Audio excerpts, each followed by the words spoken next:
গরিবের কপালে হয় না, কি একটা কথা আছে, বাক্য আছে, এটা হয় না। খ্যার কিনলাম একটি গরু পালার জন্যে, সেখানে এই যে মেঘ টানা মেঘ হচ্ছে, তাই পানির স্রোত করে দিয়েছি। এখন একটু পানি কম হয়েছে, খ্যারগুলো অবশ্যই ভিজে গেছে, অনেক খ্যার বাদ যাবে।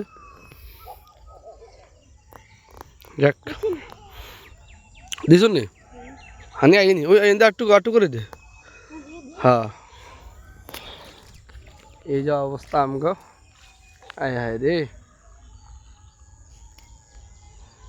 যাক, আসলে কপালে আবহাওয়ার সাথে তো কারো হাত নাই, পরিস্থিতি যেমনই হোক ওয়েদারের সাথে তাল মিলিয়ে চলতে হবে, এই আর কি অবস্থা।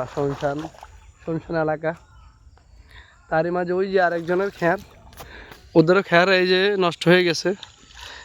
এই যে দেখেন, তারা অবশ্য আমাদের মতো রোদে মেলিয়ে দেয় নাই, তাদের খ্যারগুলা এক জায়গায় থুবানো আছে, গোছানো আছে। আমরা নাই আমাদের খ্যারগুলো এইভাবে নষ্ট করে দিয়েছি। এখন একটু হলে ভালো হয়, একটু বৃষ্টি না হলে ভালো হয়, একটু রোদ হলে ভালো হতো আর কি। টাটকা রোদ হলে জমিটা একটু শুকাইতো, খ্যারগুলো শুকাইতো, নিয়ে যেতে পারতাম।